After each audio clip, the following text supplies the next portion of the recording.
नमस्कार दोस्तों, स्वागत है आपका चैनल जीपी पर। दोस्तों, बात करते हैं आज दलित उत्थान की। और जब दलित उत्थान की बात होती है तो दोस्तों इतिहास में जब जाते हैं तो नाम आता है चाणक्य और चंद्रगुप्त का। दलित उत्थान का जो पहला अध्याय लिखा जाएगा वो चाणक्य और चंद्रगुप्त का लिखा जाएगा, जिसको बाद में आरएसएस, बाबा साहब और आज की परिप्रेक्ष्य में अगर बात करें तो भारत के प्रधानमंत्री माननीय मोदी जी ने आगे बढ़ाया है। दोस्तों, बात जब निकलेगी तो दूर तक जाएगी। उसके बीच में ऐसा बहुत काल आया जब ना तो कभी दलितों के लिए काम किया गया, उनका सिर्फ शोषण करने का प्रयास किया गया, उनके साथ बड़े बड़े वादे किए गए। जो दलित एक समय में चंद्रगुप्त मौर्य और नंद वंश के रूप में इस भारत पर जिनका राज्य था, जो राजा थे, वो आखिर शोषित वंचित समाज कैसे बन गया, हमें आज इस गहराई में जाने की जरूरत है। चलिए दोस्तों, जितना मैं कर पाया कोशिश करी पढ़ने की, आज आपको उस यात्रा पे लेके चलूंगा जो चंद्रगुप्त मौर्य और चाणक्य से शुरू होकर आज के वर्तमान प्रधानमंत्री मोदी जी तक आएगी। आइए शुरू करते हैं। दोस्तों, भारत के इतिहास में एक ऐसा समय आया जब सत्ता का अर्थ सिर्फ वंश नहीं, योग्यता बन गया। जब जन्म नहीं, कर्म तय करता था कि कौन राजा बनेगा, और वो समय था चंद्रगुप्त मौर्य और चाणक्य का। और दोस्तों, उसी युग में पहली बार दलित, पिछड़े और सामान्य जन को राज्य व्यवस्था में सम्मान और अवसर मिलने लगा। मौर्य काल से पहले भारत का समाज वंश और जाति आधारित सत्ता से ग्रसित था। नंदवंश के समय शूद्र और दलित समाज राजनीतिक सत्ता से पूरी तरह बाहर था। कहते हैं नंदवंश ने शूद्र जाति से राजा होने का दावा किया, लेकिन ब्राह्मण और क्षत्रिय वर्गों ने इसे स्वीकार नहीं किया। और दोस्तों, यहीं से शुरू हुई सत्ता और समाज के बीच की खाई, जिसे पाटने का काम चाणक्य और चंद्रगुप्त ने किया। दोस्तों, चाणक्य न केवल एक राजनीतिक गुरु थे, बल्कि सामाजिक सुधारक और शिक्षा शास्त्री भी थे। उन्होंने अर्थशास्त्र में लिखा, राज्य का धर्म है प्रजा की रक्षा और प्रजा में कोई ऊंच नीच नहीं। तक्षशिला विश्वविद्यालय में उन्होंने हर जाति, हर वर्ग के विद्यार्थियों को शिक्षा दी। वहां कोई जाति का भेदभाव नहीं था। और उनका मानना था दोस्तों, प्रतिभा जाति से नहीं, साधना से जन्म लेती है। जब उन्होंने चंद्रगुप्त मौर्य को चुना तो वो किसी राजघराने का पुत्र नहीं था दोस्तों, एक बच्चा था छोटा जो खेलते हुए मिला और बड़े साधारण परिवार से था। कुछ ग्रंथों में तो शूद्र या मौर्य कुल का बताया गया, जो समाज की निचली पंक्ति से आता था, जिनके घर में खाने को नहीं था, गरीबी थी। और चाणक्य ने कहा, राजा वही होगा जो राष्ट्र को ऊपर उठाए, ना कि जो ऊंचे कुल में जन्मा हो। यह पहला कदम था दोस्तों दलित उत्थान में। और चंद्रगुप्त का जीवन दलित उत्थान की मिसाल बन गया। गुलामी और अपमान से उठकर उसने पूरे भारत को एक साम्राज्य में जोड़ा। चंद्रगुप्त का जीवन दलित उत्थान की एक मिसाल था। गुलामी और अपमान से उठकर उसने पूरे भारत को एक साम्राज्य में जोड़ा। वो पहला राजा था जिसने शासन को वंश के बजाय योग्यता आधारित बनाया। राज्य सेवा में हर वर्ग को स्थान मिला, चाहे वे किसान हो, सैनिक हो, व्यापारी हो, शिक्षक हो, सभी को समान अवसर। अर्थशास्त्र में स्पष्ट उल्लेख है कि प्रशासन में भर्ती योग्यता के आधार पर होती थी, ना कि जाति और कुल के आधार पर। इस व्यवस्था ने सामाजिक गतिशीलता का नया युग शुरू किया, जहां दलित और पिछड़े वर्ग के लिए दरवाजे खोल दिए गए। चंद्रगुप्त और चाणक्य ने मिलकर जो शासन बनाया वो धर्म और जाति से ऊपर था। राज्य व्यवस्था में निम्न वर्गों को प्रशासनिक पद, सैनिक सेवा और नगर निकायों में भागीदारी मिली। अशोक के काल में यह समरसता और गहराई तक पहुंची, जहां धम्म का अर्थ था सभी के लिए समान न्याय और अहिंसा। यह युग भारत के इतिहास का पहला समान अवसर वाला शासन कहा जा सकता है। दोस्तों, चाणक्य ने कहा था, राज्य तभी टिकेगा जब सबसे निचले व्यक्ति को भी न्याय मिलेगा। उनके अनुसार दलित या शूद्र समाज का उत्थान राज्य की स्थिरता और समृद्धि के लिए नितांत आवश्यक है। उन्होंने शिक्षा और शासन दोनों में समान अवसर को प्राथमिकता दी। अर्थशास्त्र में यह भी लिखा है कि यदि कोई व्यक्ति राजकर्म में कुशल है तो उसका जन्म कोई बाधा नहीं बनना चाहिए। यह विचार उस समय के लिए क्रांतिकारी विचार था और यही दलित उत्थान की वैचारिक नींव बना, जिस पर दलित उत्थान का कार्य शुरू किया गया। दोस्तों, चंद्रगुप्त और चाणक्य ने सिर्फ एक साम्राज्य नहीं बनाया, उन्होंने समानता का युग शुरू किया। उन्होंने बताया कि भारत की ताकत जाति, वंश और कुल में नहीं है, बल्कि विविधता और योग्यता में है। जहां चंद्रगुप्त ने सत्ता का द्वार सबके लिए खोला, वहीं चाणक्य ने ज्ञान का द्वार सबके लिए खोला। और यही था प्राचीन भारत का पहला दलित उत्थान आंदोलन। दोस्तों, भारत की आत्मा उसके गांव में बसती है और गांव में बसते हैं वो करोड़ों लोग जिन्होंने सदियों तक अन्याय, अपमान और भेदभाव झेला है।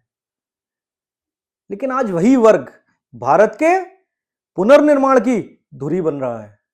आज का विषय सिर्फ एक सामाजिक मुद्दा नहीं है दोस्तों, बल्कि मानव गरिमा, सम्मान और समानता की यात्रा है। जाति व्यवस्था ने समाज को बांटा और उस बंटवारे की सबसे बड़ी कीमत चुकाई दलित समाज ने। लेकिन इतिहास गवाह है, दलित सिर्फ पीड़ित नहीं, प्रतिरोध और पराक्रम के भी प्रतीक रहे हैं। भक्ति आंदोलन में चाहे वो संत कबीर हो, संत रविदास हो, संत चोखा मेला हो, संत नामदेव हो, संत नारायण गुरु हो, इन सभी संतों ने कहा, मनुष्य को कर्म से परिभाषित करो, जन्म से नहीं। और ये संत आज जाति के संत नहीं है दोस्तों, ये भारत के संत हैं। दोस्तों, यह था दलित उत्थान का पहला सामाजिक विद्रोह, यानी आध्यात्मिक विद्रोह। जहां मंदिरों के द्वार बंद थे, वहां भक्ति ने दिलों के द्वार खोले। और दोस्तों, आरएसएस और कई समाज सुधारक मानते रहे, धर्म का परिवर्तन नहीं, मन का परिवर्तन जरूरी है। दोस्तों, संघ का उद्देश्य था सामाजिक समरसता के माध्यम से विभाजन मिटाना। संघ ने मन परिवर्तन से मिलन का मार्ग दिखाया। दोस्तों, फिर आए बाबा साहब, समानता और सम्मान की बात की, जिसने दलित चेतना को एक नया आयाम दे दिया। पूरा नाम था डॉक्टर भीमराव रामजी आंबेडकर।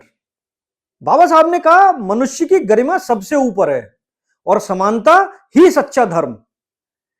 उन्होंने शिक्षा को हथियार बनाया और उनका मूल मंत्र क्या था दोस्तों? एजुकेट, एजिटेट और ऑर्गेनाइज। यही बना दलित उत्थान का मंत्र। और संविधान सभा के अध्यक्ष के रूप में उन्होंने समान अधिकारों की नींव रखी। अस्पृश्यता का उन्मूलन, समान अवसर और सामाजिक न्याय, यही बने भारतीय लोकतंत्र के स्तंभ। लेकिन वे जानते थे कि कानून सिर्फ काफी नहीं है, इसलिए उन्होंने कहा, अगर समाज की सोच नहीं बदली तो संविधान भी असफल हो जाएगा। और यहीं से उठा एक सवाल, क्या सुधार मन का होना चाहिए या धर्म का? दोस्तों, अंबेडकर जी ने कहा, मैं हिंदू धर्म में पैदा हुआ हूं, पर हिंदू के रूप में मरूंगा नहीं। उनके लिए धर्म परिवर्तन, आत्मसम्मान और न्याय की पुकार थी। 1956 में नागपुर में उन्होंने लाखों अनुयायियों के साथ बौद्ध धर्म अपनाया और कहा, अब मैं स्वतंत्र हूं और समानता की राह पर हूं। वहीं दूसरी ओर 1947 के बाद संघ ने समरस समाज की दिशा में काम शुरू किया। संघ की शाखाओं में किसी जाति पहचान की जगह ही नहीं छोड़ी गई।